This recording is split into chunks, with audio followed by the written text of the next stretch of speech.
People had problems with my Easy Ring video. Now I just want to make it clear I don't have any problems with people ever disagreeing with me. That's totally fine. To me, it's about having the conversation and being able to disagree while finding common ground and able to be amicable with people while developing and becoming better people. Unlike this guy who went around on like half of the comments commenting basically the same thing. And it's just like, okay, my guy, calm down. Let's dissect his argument. I see so many people say JRPGs require grinding, which makes this an interesting thing. The vast majority of the time, it is people who avoid fights, flee from battle, avoid the core elements of the game. The video and comments tell me this is the same thing. You have people complaining about grinding, and then you have other people saying, I use the tools the game gave me regularly, which is normally the big issue. People are afraid to use their 3 tools: health, magic, and items. That's right, guys. If you had any problems with EarthBound Zero's difficulty, it's because you were playing the game wrong and weren't using your health, magic, and items. Dragoon, I think you're kind of straw-manning here. My first question is, how do you use your health? What does that mean? You say the vast majority of the time it's people who avoid fights and are fleeing from battle and the core elements of the game, but this wasn't the case for me. I fought basically every battle that came up and still was having trouble on Gygus for hours. And I was, according to my audience, over-leveled, mind you. Now, I guess you're right. I wasn't using my magic and items. Because the high encounter rate was forcing me to use them all before I could even get to a boss. I don't think the game's problems lie squarely on any specific front. It's more of a death by 1,000 paper cuts kind of thing. And mind you, people were saying I was like crapping on the game when I don't even think it's a bad game. It's not all singularly good or bad. It's a mix. And telling people they're simply not playing the game right is just not constructive. If you know what you're doing, you can beat the game in like 2 to 3 hours. The Easy Ring breaks it, in my opinion. Well, what about the people who don't know what they're doing? The new players. Is it their fault for not knowing what they're doing? The trick is when you get a new party member to kill the other 1 or 2 off so the new party member gets all the XP. Teleport maneuvering in the overworld and manipping PSI stones to not break with save states also makes the game easy without needing the ring. But this is kind of my point. You shouldn't have to push the game to its limits to make it seem fair. And a lot of people seem to be on board with this idea of, well, there are other ways to make the game easier. I shouldn't have to make the game easier. The game should be balanced already. And I don't want the game to be easy. I want the game to push me to my limits. I want the game to make me feel like I earned my victories. I play video games to relax and enjoy the stories and characters that they have to share. I don't care about the challenge. In fact, I prefer less challenge. I get that you enjoy games for the challenge, but to say they have no purpose without it is just wrong. A lot of people seem to take issue with this point, so I'm going to explain myself better. There's nothing wrong with enjoying easier games. And there's nothing wrong with preferring games with less challenge. That's fine. But when a game has 0 challenge, it makes you question why you're even playing it. There's nothing wrong with wanting to play a game for the story, world, or characters either. But if you're playing it for just those things and not in any capacity for the gameplay, why not just watch a movie?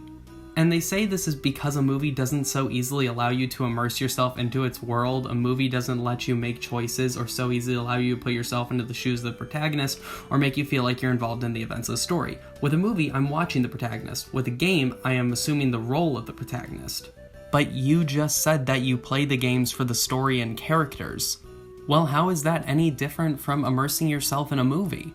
Why do you feel disconnected from a movie because you're not making choices, but do feel engaged by a game where your choices don't matter because there's no challenge pushing you to make them? I find it very odd that your channel revolves around a series of role-playing games, and yet you don't understand this aspect of gaming. I do see your point, and I do find value in escapism. I think that's a great thing in art. But I don't think that art can rely on escapism alone to give you an engaging experience. What fundamentally separates movies from video games is that in video games you can make that choice, like you said.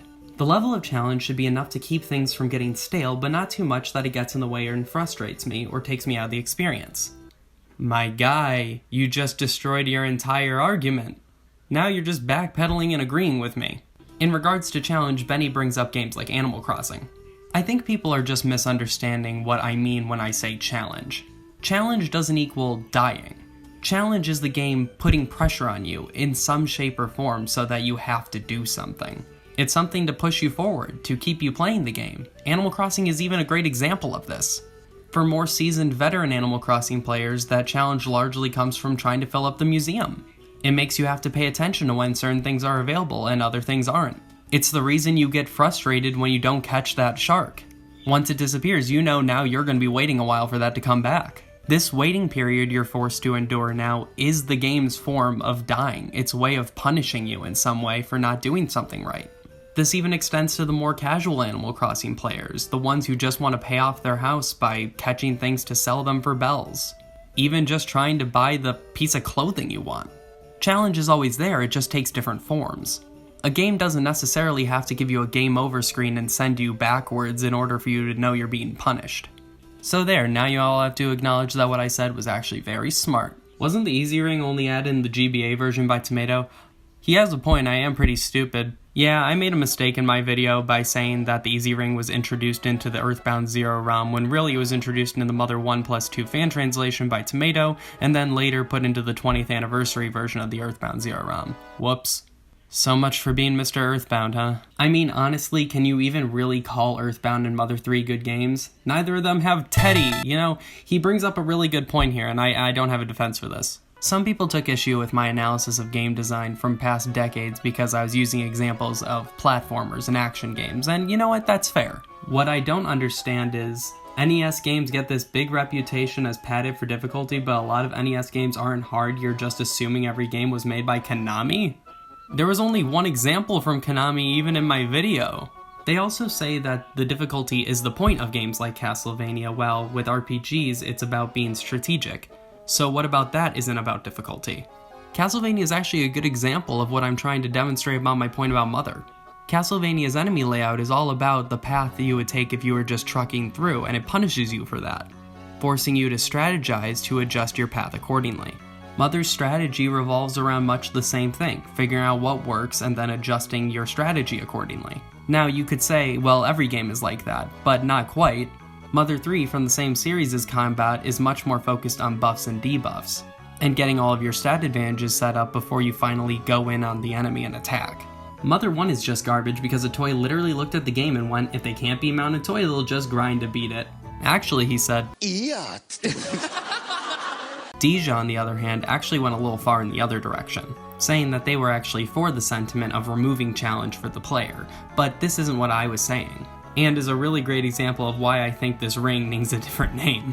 I don't think challenge should be removed, I just think that it should be fair. The challenge to the player shouldn't be about beating faulty design, it should be about beating the game. I don't find this video very convincing. Mother 1's auto fight makes grinding much less of a chore, and the earliest you would have to grind is Magicant, which gives you all the tools you need. A free hospital, the boomerang, which is the second best weapon in the game, among other things. The grinding doesn't take up much time, and you can move on and breeze through the rest of the game just fine. My very first time playing Mother 1, I didn't use the easy ring, and I didn't understand why you would want to. It takes away so much of the game's intentional design and makes the bosses a cakewalk. It didn't test your resourcefulness either. By the time you arrive at Mounted Toy, you have everything you need to pass it despite it being an untested area, such as the 4th D-slip, and using warp and intentionally bumping to avoid fatal encounters. Call it badly designed, but using the easy ring is like having no design. You just mash through the entire game. Alright, let's break this down point by point. Saying Magicant is the earliest point you'd have to grind simply just isn't true necessarily. The graveyard and zoo come to mind. Even if it's not a ton for those, because you're lucky enough to not need a ton of experience to level up at that point, it's still there, or at least potentially there. As for auto fight, yes, it does make grinding less of a chore, but all it does is essentially turn it into cutscenes instead, so you're just waiting the whole time instead. That doesn't change anything, it's just now you don't have to press the button to do it. Auto fight additionally can very much work against you. Its AI highly prioritizes healing, so you might end up having resources used that you didn't intend to be used. And now your time grinding is extended because now you have to go to inns more often to restore your PSI. Yes, Magicant gives you everything you quote-unquote need to grind, but that doesn't make it any less grinding. Just because the game gives you a good setup to do it doesn't mean that it's any less tedious or not fun. Frankly, that's an excuse rather than an argument. I don't think the Easy Ring does take out much of the game's intentional design. There's a serious argument to be made that it even mends it.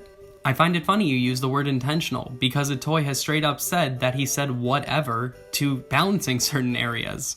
Do you call that intentional? And I think this is especially untrue if we're talking about the 20th anniversary ROM hack of EarthBound 0. which all around rebalances the game and restores much of the challenge that the easy ring could even alleviate. Saying it doesn't test your resourcefulness is simply just too broad of a statement to even really argue. Every player is different, and on their first playthrough are going to have different equips and items at any given point. The fourth D-slip, in fact, appears to be a remedy for the lack of balance at points. We already have a run button, why do we need a move dedicated to just getting away from battles? And using warp to intentionally bump so you avoid fatal counters, again, isn't intentional design. It's yet again you trying to beat the game's faulty design. I'm sorry, but the sentiment of the easy ring having no design at all is just not true. I'm not asking for the game to be perfect. And by the way, despite its many imperfections, I still love it and think it has a lot of great qualities. At the end of the day, this has got to stop being a conversation around proving the other person wrong, because that's not what it's about. It's about finding a solution, and being able to acknowledge these mistakes so that we can have a better future. And we can always love things in spite of their flaws. But what we need to do is find solutions, not excuses.